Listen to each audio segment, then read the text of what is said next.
Good afternoon mga ka-study buddy. Sa video ito, magsosolve tayo ng linear programming problem maximization model using POMQM software.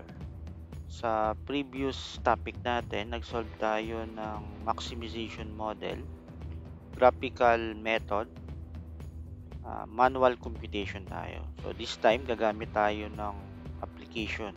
So paano ba gamitin ang POMQM? So open natin ang ating software. Okay. So, kung wala pa kayong POMQM software, ilalagay ko ang link sa baba, yung website na pwede nyong pag-downloadan. Okay. So, ito na yung magiging or kalalabasan or mag-a-appear sa ating screen once na open ninyo. Okay. So, I advise bago kayo gumamit ng software or application, so I hope is marunong na kayong mag-compute manually. Sa ganoon, alam natin yung mga i-input natin ng mga value or data sa ating application. Okay? So this time, ito yung makikita natin sa ating module 3. Okay? So nandito yung aggregate planning hanggang this work measurement. Okay? So, ang ating topic is linear programming. So, click natin yung linear programming. Okay? So, sa title, pwede kayong maglagay dyan kung ano yung gusto nyong ilagay na title. So, this time, ang ilalagay ko ay clear shampoo. Okay. Then, number of constraints. Kaya sinabi ko na dapat alam niyo yung manual computation. Nang sa ganon, okay, ay alam natin kung ilan yung ating i-input na constraints. So this time, meron tayong constraints na tatlo, yung mixing, bottling, and packaging. Okay? So tatlong constraints. And yung ating variable, meron tayong dalawang variable. Yung ating objective is maximization model. So, merong objective yan na maximize or minimize. This time, maximization tayo. So, checkan natin yung, or pipiliin natin yung maximize. Then, dito sa may bandang right side, so, nandito yung row name, column name, and overview. So, nasa inyo yan kung ano yung preferred nyo na makikita dun sa ating table later on. Okay, so ako okay na ako dito sa constraints na 1, 2, 3. Pagdating naman sa column, x sub 1, x sub 2, x sub 3. Okay, then okay natin yan. So ito na yung lalabas after nating i-click yung okay. Then, na-edit to kapag gusto nyo i-click yan. So halimbawa ay gusto nyo mens. Okay. Yan, or X. Pwede rin. Okay, dahil nga sa ibang book ay ito ay Y. Okay, so since ang gusto ko ay X sub 1 or X1, ito ay X2. Okay? Then, sa ating constraints, okay, so pwede din natin yan ma-edit. So, ito ay mixing. Ito ay bottling. And ito ay packaging. Okay. Then, input natin yung mga value or coefficient dito sa ating table. Okay. So, max Z is 6x sub 1 plus 8x sub 2. So, 6 and 8. So, nandito yung equation form niya sa may right side. Then, sa ating mixing constraints ay 5x sub 1 plus 10x sub 2 less than or equal to 100. So, 5, 10. So, naka-default ang ating sign sa less than or equal since ang ating objective ay maximization. Pero kung ang ating equation ay naka-greater than or equal, so pwede natin yang i-edit or i-pick to.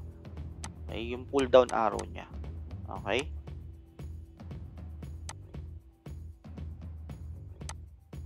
So, balik lang natin sa dati. Then, 100. Okay? Next, yung ating bottling. 7784. Okay? 7784. Next, sa ating packaging. 9590. 9590. Okay? So, after nating ma-input mga coefficient or values sa ating table is isa-solve natin or i-click natin yung ating solve icon. Okay, dito sa taas sa may ribbon. Okay? So solve, kung saan lalabas na yung ating result. So meron tayong kailangan doon i-produce na 4 men's shampoo and 8 na women's shampoo with a total profit of $88 or peso. Okay, dun sa ating problem sa previous problem natin dahil naka-peso yung natatandaan ko eh. Okay. So, kung gusto natin yang i-edit, halimbawa nagkamali tayo ng input, so click nyo lang yung edit, then babalik yan ulit dito. So, pwede na natin i-edit yan. Okay? So, sa katabing side ng solve natin, dito sa may step. So, pag kinlik natin ito, step by step by iteration ito. Okay? Try natin i-click. Ayan. So, ito yung ating iteration 1. Okay? Dun sa ating simplex method. Then, iteration 2. Okay? Then, yung ating last iteration kung saan dito na natin makikita yung ating value ng x sub 1 and x sub 2 with our slack or unused time natin sa ating packaging or constraints number 3 na meron 14 minutes with a total of 88 profit. Okay? So, dito naman sa ating solution sa taas upper part, so nandito naman makikita natin yung ating graph. Kung gusto nating makita yung graph. Okay. So, pag kinlik natin yan. Okay. So, finish natin yan. So, graph. Ayan.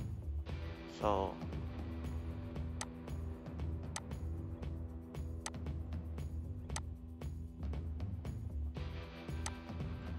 ayan.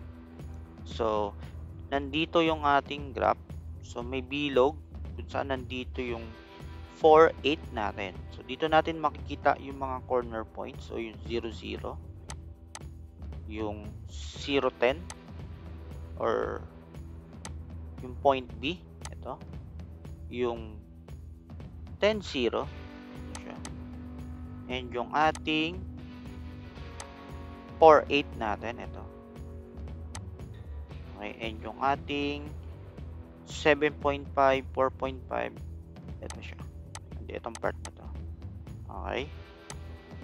So, kung gusto natin siyang i-zoom, pwede yan i-zoom dito. So, 150. Mas malaki siya. Enter ko siya. Okay. So,